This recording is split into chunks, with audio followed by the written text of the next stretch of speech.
Queridos hermanos todos, tengo que mostrar en primer lugar mi gratitud por vuestra invitación. La providencia también ha querido que comparta hoy con vosotros estos 10 años de ministerio episcopal y todo, sin duda alguna, el Señor lo ha querido así, y vuestra experiencia de fe para mí es un regalo en mi aniversario episcopal. Y así lo entiendo y así lo recibo. He recibido esa invitación de vuestro obispo y también esa invitación de esa cofradía del Cristo de la Laguna, pero detrás de esas invitaciones me siento como atraído por una imagen de un Cristo crucificado, dentro de la cual late un corazón vivo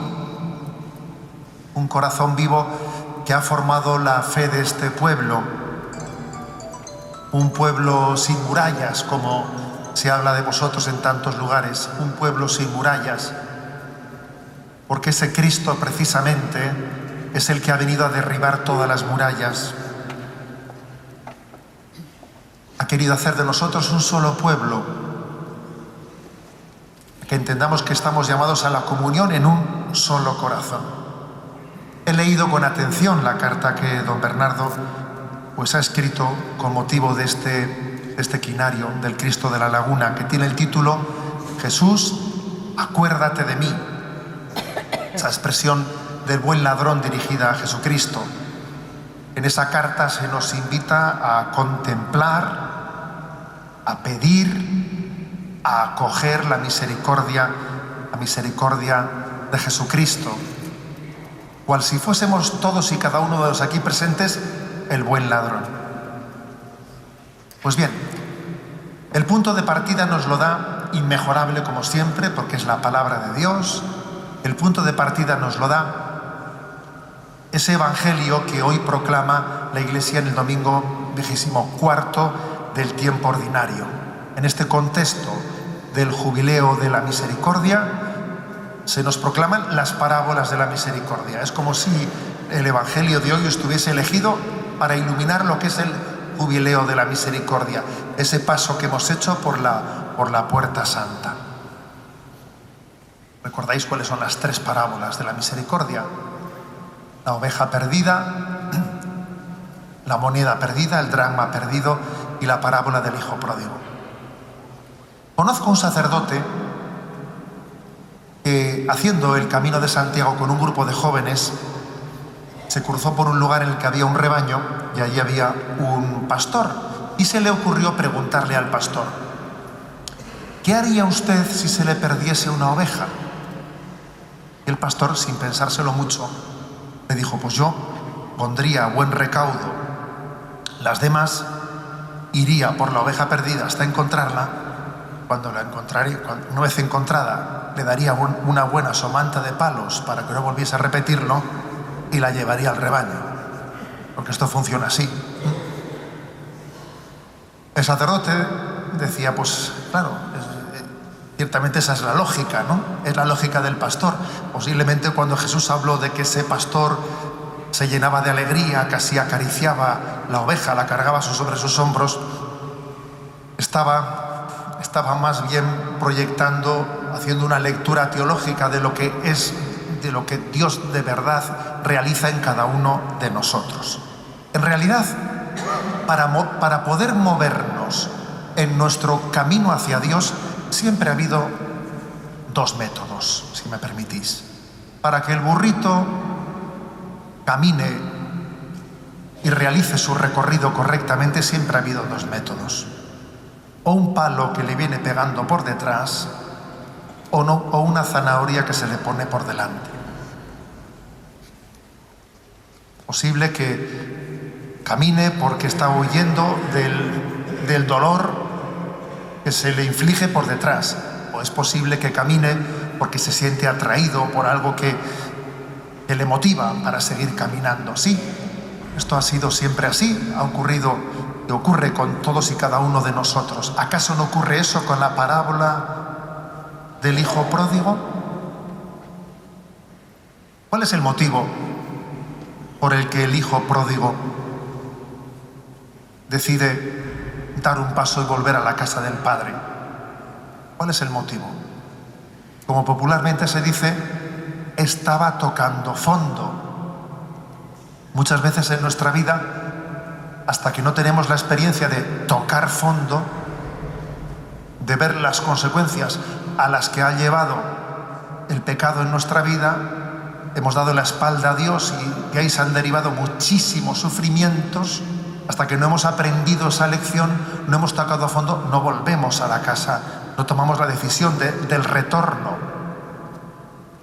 Sí, en la teología espiritual de la Iglesia, el propio catecismo de la Iglesia Católica dice que hay dos tipos de arrepentimiento distintos. Uno es el dolor de contrición y otro es el dolor de atricción.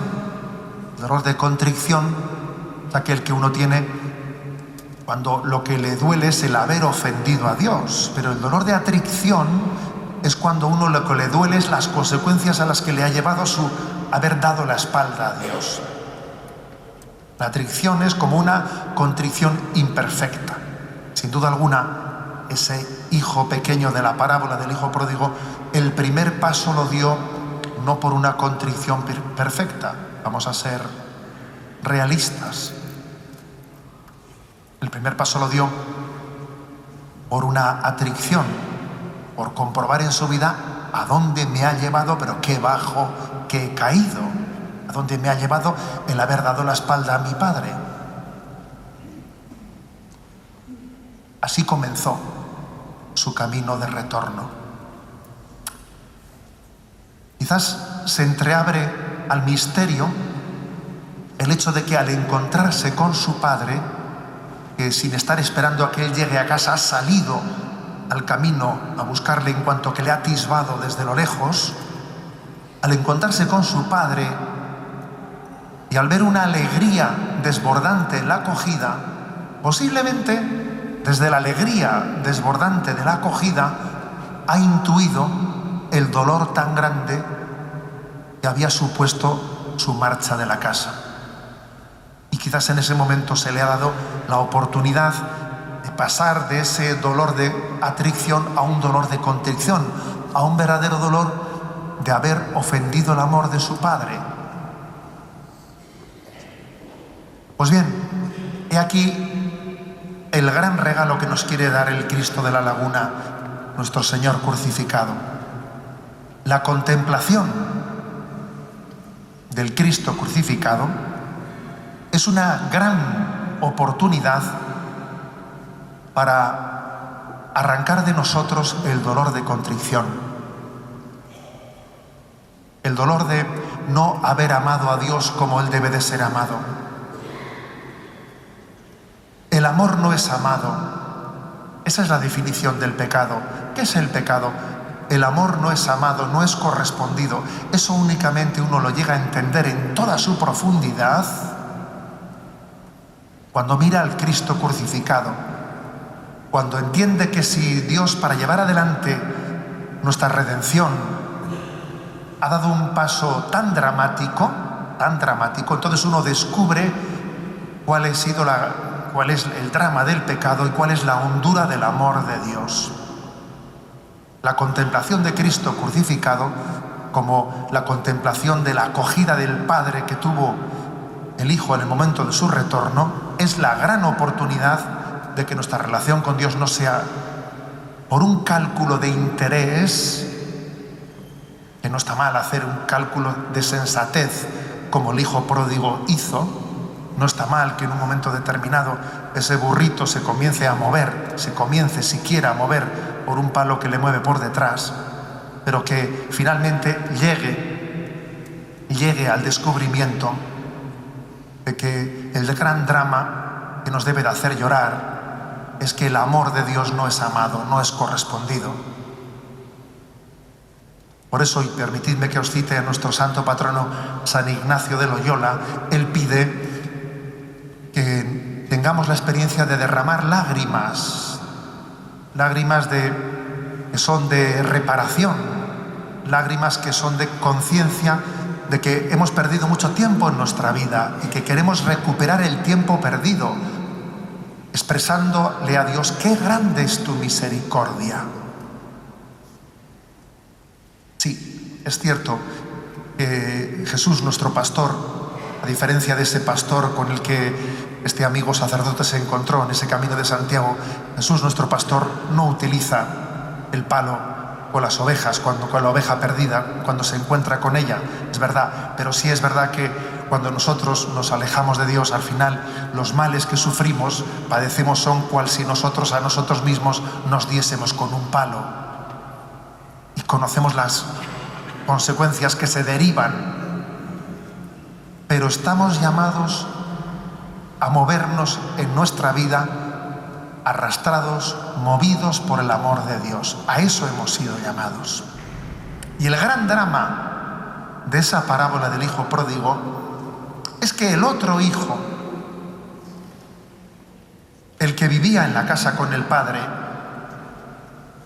sin embargo no vivía en el corazón del padre. Sí, en la casa del padre, pero quedó patente y evidente que no vivía en la casa del Padre.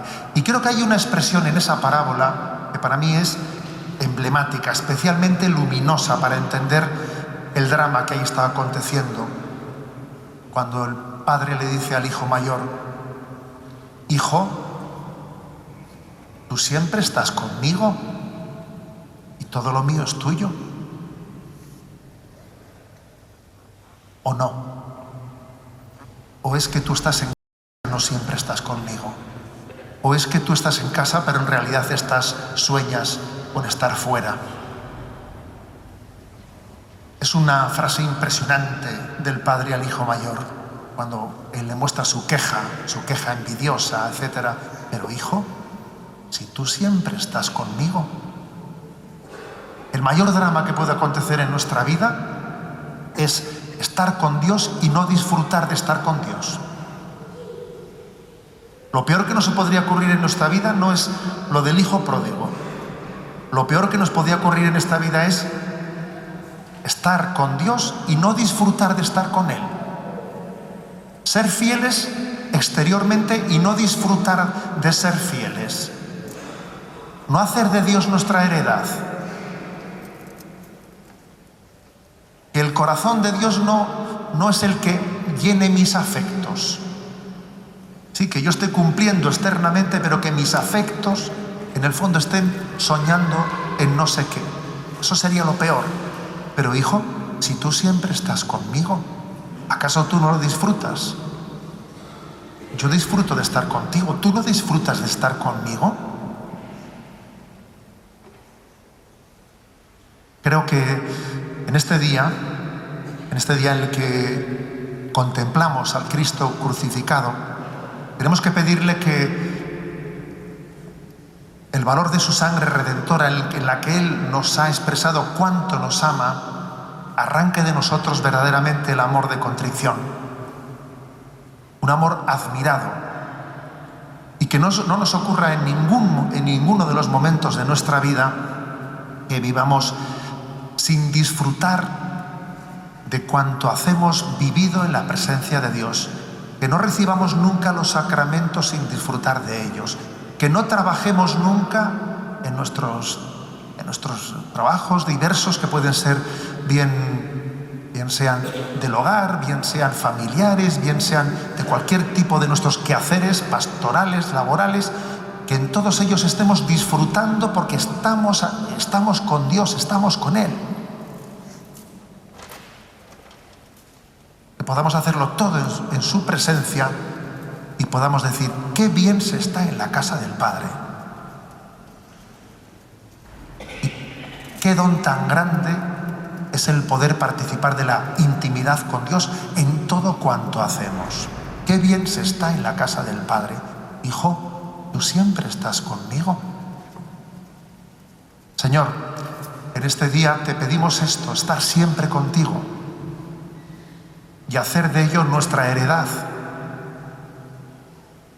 El pago que yo te pido, Señor, no es nada distinto, sino estar contigo. No te pido que me des nada más. Yo solo quiero estar contigo. No hay ningún otro premio. No hay ninguna otra cosa a la que yo pueda aspirar.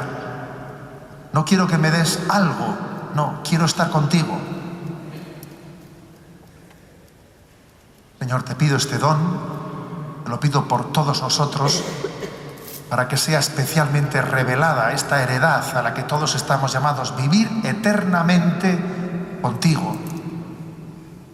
Te pido al Cristo de la Laguna que por su rostro sereno, sufriente, misterioso, se nos revele a todos nosotros cuál es nuestra heredad. Vivir eternamente con el Padre, el Hijo y el Espíritu por toda la eternidad.